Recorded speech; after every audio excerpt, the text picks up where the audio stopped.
नमस्कार दोस्तों, मैं हूं दिनेश गौतम। नवनिर्माण एकेडमी में मैं आपका स्वागत करता हूं। मित्रों, आज की क्लास में राष्ट्रपति के बारे में हम लोग बात करने वाले हैं, राष्ट्रपति की अध्यादेश जारी करने की शक्ति के विषय में। तो देखिए, राष्ट्रपति को अध्यादेश जारी करने की शक्ति, राष्ट्रपति की शक्तियां, और यहाँ पर हम बात कर रहे हैं अध्यादेश जारी करने की शक्ति। पहले तो हम ये बताना चाहते हैं कि अध्यादेश होता क्या है।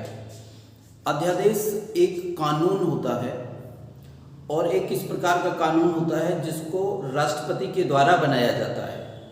जनरली कानून बनाने का जो काम है वह संसद का होता है, लेकिन कभी कभी विषम परिस्थितियों में राष्ट्रपति को भी यह अधिकार दिया गया है कि वो कोई कानून बना सकें। लेकिन वह कानून बाद में संसद की स्वीकृति के लिए रखा जाता है, पहले कानून बना दिया जाता है। तो हम लोग बात करते हैं कि अध्यादेश क्या होता है। मैंने बताया अध्यादेश एक कानून ही होता है जिसको राष्ट्रपति बनाते हैं। तो देखिए, अध्यादेश अनुच्छेद 123 में अध्यादेश के प्रावधान किए गए हैं। एक बात पूरी हो गई, अनुच्छेद 123 में अध्यादेश के प्रावधान किए गए हैं। दूसरी बात है, अध्यादेश कब जारी किया जाता है। अध्यादेश तब जारी किया जाता है जब संसद के सत्र न चल रहे हों। पहली बात, जब संसद के सत्र न चल रहे हों तथा राष्ट्रपति को यह विश्वास हो चुका हो कि अविलंब कानून बनाना बहुत आवश्यक है। याद रखना है। दूसरी बात है, राष्ट्रपति को यह विश्वास हो चुका हो कि कानून बनाना अविलंब जरूरी है। यहां राष्ट्रपति को विश्वास हो चुका हो का मतलब है मंत्रिमंडल को यह विश्वास हो चुका हो, क्योंकि राष्ट्रपति जो भी काम करते हैं वो मंत्रिमंडल की राय पर करते हैं, मंत्रिमंडल की सिफारिश पर करते हैं। तो संविधान में तो यही लिखा है कि जब राष्ट्रपति को यह विश्वास, जब संसद के सत्र न चल रहे हो, बैठकें न चल रही हो और राष्ट्रपति को यह यकीन हो चुका हो कि अविलंब कानून बनाना आवश्यक है, ऐसी स्थिति पैदा हो गई है। तो यहाँ पर राष्ट्रपति को यह विश्वास होना का मतलब है कि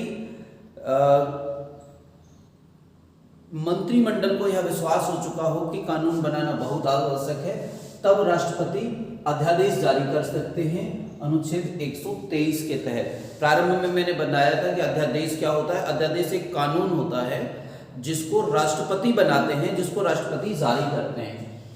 यह राष्ट्रपति की विवेकशील शक्ति नहीं है, अर्थात ये कोई ऐसी शक्ति नहीं है जिसको राष्ट्रपति अपनी मर्जी के आधार पर जारी कर सकते हो।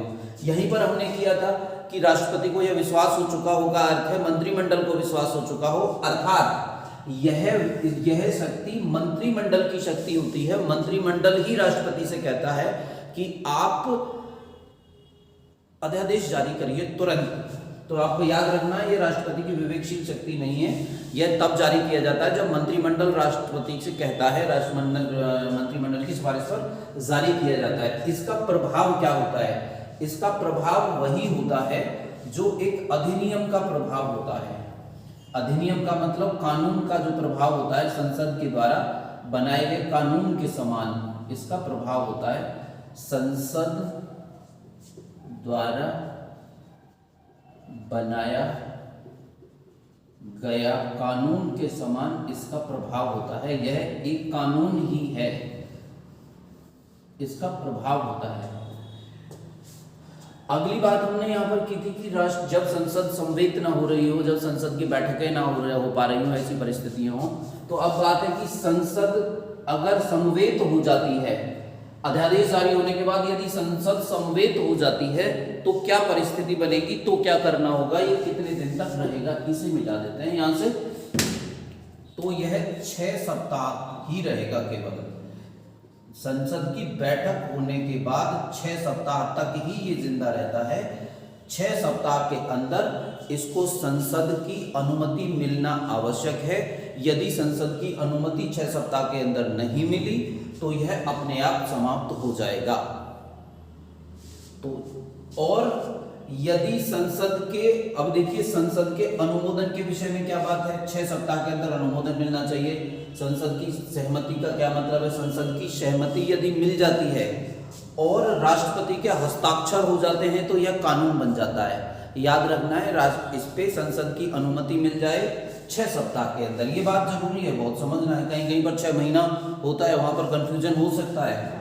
तो यहाँ पे 6 सप्ताह याद रखना है। 6 सप्ताह के अंदर यदि संसद की अनुमति मिल जाती है तो यह कानून बन और राष्ट्रपति के फिर हस्ताक्षर हो जाएं मंजूरी के बाद, तो यह कानून बन जाता है। एक और बात है कि राष्ट्रपति इसे कभी भी वापस ले सकते हैं, अध्यादेश को राष्ट्रपति कभी भी वापस ले सकते हैं। एक और बात है अध्यादेश और अनुच्छेद 13, ये याद रखना है। अनुच्छेद 13 आपको याद होगा, अनुच्छेद 13 में दिया गया है कि न्यायिक पुनरावलोकन का अधिकार दिया गया है अनुच्छेद 13 में। इसका मतलब है यदि कोई भी कानून बनाया जाएगा तो अनुच्छेद 13 में यह दिया गया है कि जो न्यायपालिका है इसकी समीक्षा कर सकती है। इसका मतलब क्या हुआ कि कोई भी अध्यादेश अनुच्छेद 13 से बाहर नहीं है, अनुच्छेद 13 से बाहर नहीं है, अनुच्छेद 13 के दायरे में आता है, बाहर नहीं है। अर्थात यदि अध्यादेश संविधान के भाग 3 का अतिक्रमण करता है, अध्यादेश एक ऐसा कानून बन गया है, अध्यादेश एक ऐसा है जो मौलिक अधिकारों का अतिक्रमण करता है, तो अनुच्छेद 13 के अनुसार वह शून्य होगा। इसको कहते हैं कि यह अनुच्छेद 13 के दायरे में आता है। कोई भी अध्यादेश ऐसा नहीं बनाया जा सकता जो अनुच्छेद 13 का अतिक्रमण करता हो। अर्थात अध्यादेश जो है वाद योग्य होता है, यहाँ पे आप लोग लिख लेंगे, वाद योग्य होता है। अर्थात किसी भी अध्यादेश को न्यायालय में चुनौती दी जा सकती है, वाद योग्य होता है, अध्यादेश वाद योग्य होता है। अर्थात अध्यादेश को न्यायालय में चुनौती दी जा सकती है। अनुच्छेद 13 की बात है कि यदि यह एक ऐसा कानून बना दिया गया है जो मौलिक अधिकारों का उल्लंघन करता है तो फिर वह शून्य माना जाएगा। अनुच्छेद 13 में दिया गया था कि कोई भी ऐसा कानून यदि संसद बनाती है जो मौलिक अधिकारों का उल्लंघन करता है तो वह उस सीमा तक शून्य होगा जिस सीमा तक वह भाग 3 का उल्लंघन करता है। तो कोई अध्यादेश यदि ऐसा बना दिया जाए जो मौलिक अधिकारों पर निर्बंधन लगाए तो वह उस सीमा तक शून्य होगा। इसको सुप्रीम कोर्ट में चैलेंज किया जा सकता है कि यह सही था अथवा नहीं था। मित्रों, अध्यादेश क्या होता है ये पूरी चीज मैंने आपको समझा दी। यहीं से प्रश्न बनते हैं राष्ट्रपति के बारे में। उम्मीद है आपको हमारी क्लासेस बहुत पसंद आ रही होंगी। धन्यवाद।